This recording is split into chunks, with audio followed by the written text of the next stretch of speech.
Hello friends, welcome back to my channel. ഇന്ന് ഞാൻ വന്നിട്ടുള്ളത് പച്ച പപ്പായ വെച്ചിട്ട് വളരെ എളുപ്പത്തിൽ തയ്യാറാക്കിയെടുക്കാൻ പറ്റുന്ന നല്ലൊരു റെസിപ്പിയുമായിട്ടാണ്. അപ്പോൾ നമുക്കിതെങ്ങനെ തയ്യാറാക്കിയെടുക്കുന്നതെന്ന് ഒന്ന് നോക്കിയിട്ട് വരാം. റെസിപ്പി തയ്യാറാക്കി എടുക്കുന്നതിനായിട്ട് ഞാനിവിടെ ഈ ഒരു വലിപ്പത്തിലുള്ള ഒരു പപ്പായയാണ് എടുത്തിട്ടുള്ളത്. പച്ചപ്പപ്പായയാണ് എടുത്തിട്ടുള്ളത്, പഴുത്തതല്ല.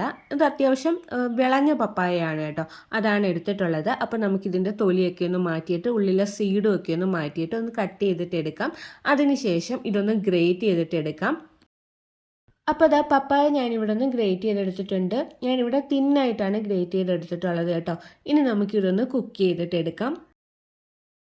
അതിനായിട്ട് നമുക്കൊരു കടായിയിലേക്ക് കുറച്ച് ഓയിൽ ഒഴിച്ചു കൊടുക്കാം. ഞാനിവിടെ ഏകദേശം 1.5 ടീസ്പൂണോളം വെളിച്ചെണ്ണയാണ് ഒഴിച്ചു കൊടുക്കുന്നത്. ഇനി ഓയിലൊന്ന് ചൂടായിട്ട് വരട്ടെ. ഓയിൽ ചൂടായിട്ട് വരുമ്പോഴേക്കും അരിഞ്ഞു വെച്ചിട്ടുണ്ടായിരുന്ന പപ്പായ ചേർത്ത് കൊടുക്കാം. അതിനുശേഷം ഇതൊന്ന് മിക്സ് ആക്കിയിട്ട് എടുക്കാം. ഇനി നമുക്കിതൊന്ന് വഴറ്റിയിട്ടെടുക്കാം. 1 മിനിറ്റ് നേരത്തേക്കൊന്ന് വഴറ്റിയെടുത്താൽ മതി. അപ്പോൾ അതൊന്ന് വഴറ്റിയെടുത്തിട്ടുണ്ട്. ഇനി നമുക്കിതിലേക്ക് കുറച്ച് വെള്ളം ഒഴിച്ചു കൊടുക്കാം. ഞാനിവിടെ 1/4 കപ്പ് അളവിലാണ് വെള്ളം ഒഴിച്ചു കൊടുക്കുന്നത്. അതിനുശേഷം ഇത് നന്നായിട്ടൊന്ന് യോജിപ്പിച്ചെടുക്കാം. എന്നിട്ട് നമുക്കിതൊന്ന് കുക്ക് ചെയ്തിട്ട് എടുക്കാം. അടച്ച് വെച്ചിട്ട് വേണം കുക്ക് ചെയ്തിട്ട് എടുക്കാൻ വേണ്ടിയിട്ട്. നമ്മൾ തിക്കായിട്ടാണ് അരിഞ്ഞെടുക്കുന്നതെന്നുണ്ടെങ്കിൽ വെള്ളം കുറച്ചുകൂടി ആവശ്യമായിട്ട് വരും വേവാൻ വേണ്ടിയിട്ട്. അപ്പോൾ അതനുസരിച്ചിട്ടുള്ള വെള്ളം ചേർത്ത് കൊടുക്കുക. അതിനുശേഷം അടച്ചു വെച്ചിട്ട് നന്നായിട്ട് തന്നെ കുക്ക് ചെയ്തിട്ട് എടുക്കുക. ഇടയ്ക്കൊക്കെ ഒന്ന് തുറന്ന് നോക്കിയിട്ട് ഇളക്കി കൊടുക്കാനും കൂടി ശ്രദ്ധിക്കണേ. അപ്പോൾ നമ്മുടെ പപ്പായയൊക്കെ ഇവിടെ നന്നായിട്ട് തന്നെ കുക്കായിട്ട് കിട്ടിയിട്ടുണ്ട്. വെള്ളമൊക്കെ ഒന്ന് വറ്റി വന്നിട്ടുണ്ട്. ഇനി നമുക്കിതിലേക്ക് ശർക്കര ചേർത്ത് കൊടുക്കാം. ഞാനിവിടെ 1/2 കപ്പ് ശർക്കരയാണ് ചേർത്ത് കൊടുക്കുന്നത്. എൻ്റെ കയ്യിലുള്ള ശർക്കര കുറച്ച് മെൽറ്റായിപ്പോയി, അതുകൊണ്ടാണ് ഇങ്ങനെ ഇരിക്കുന്നത്. അതാണ് ചേർത്ത് കൊടുക്കുന്നത്. ശർക്കരയുടെ പൊടിയാണെങ്കിലും മതി, കുഴപ്പമില്ല. ഇനിയിപ്പോൾ കല്ലും മണ്ണും പൊടിയൊക്കെയുള്ള ശർക്കരയാണെന്നുണ്ടെങ്കിൽ ഒന്ന് ഉരുക്കിയതിന് ശേഷം അരിച്ചിട്ട് ഒഴിച്ച് ചേർത്താൽ മതിയാവും. വളരെ കുറച്ച് വെള്ളത്തിലൊന്ന് മെൽറ്റഡ് ആക്കി എടുത്താൽ മതിയാവും കേട്ടോ. അതിനുശേഷം ഇത് നന്നായിട്ടൊന്ന് യോജിപ്പിച്ചിട്ടെടുക്കാം. അപ്പോഴേക്കും ശർക്കരയൊക്കെ ഒന്ന് മെൽറ്റായിട്ട് വരികയും ചെയ്യും. പിന്നീട് നമുക്കിതിലേക്ക് കുറച്ച് ഉപ്പ് ചേർത്ത് കൊടുക്കാം. ഞാനൊരു 1/4 ടീസ്പൂണോളം ഉപ്പാണ് ചേർത്ത് കൊടുക്കുന്നത്. എന്നിട്ടൊന്നുകൂടി ഒന്ന് യോജിപ്പിച്ചിട്ടെടുക്കാം. അതിനുശേഷം ഇതിലേക്ക് കാഷ്യൂ നട്ട്സ് ചേർത്ത് കൊടുക്കാം. ഞാനിവിടെ ഒരു 5 എണ്ണമാണ് ചേർത്ത് കൊടുക്കുന്നത്. പിന്നീട് കുറച്ച് ഉണക്കമുന്തിരിങ്ങയും കൂടി ചേർത്ത് കൊടുക്കാം. അതിനുശേഷം ഇതിലേക്ക് ചേർത്ത് കൊടുക്കുന്നത് കരിഞ്ജീരകമാണ്. അതൊരു 1/2 ടീസ്പൂൺ ചേർത്ത് കൊടുക്കുന്നുണ്ട്.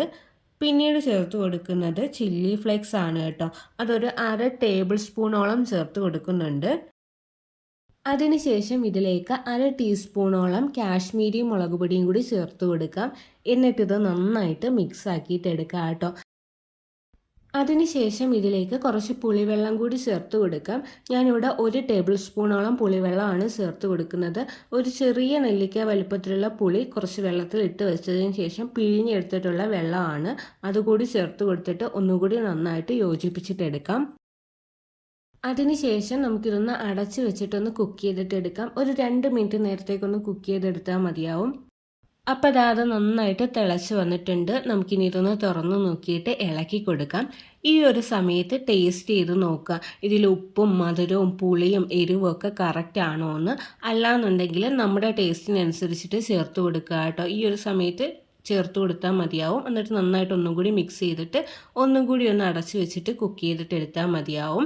ഇപ്പോൾ ഇതിൽ കുറച്ച് വെള്ളമുണ്ട്, അതുകൊണ്ട് നമുക്ക് ഈ ഒരു വെള്ളം ഒന്ന് വറ്റിച്ചിട്ടെടുക്കണം. അതിനായിട്ട് ലോ ഫ്ലെയിമിൽ ഇട്ടിട്ട് നമുക്കിതൊന്ന് വറ്റിച്ചിട്ടെടുക്കാം. ഇനി അടച്ച് വെക്കേണ്ട ആവശ്യമില്ല. ഞാൻ തയ്യാറാക്കിയിട്ടുള്ളതിൽ ഉപ്പും എരിവും പുളിയും എല്ലാം കറക്റ്റാണ്.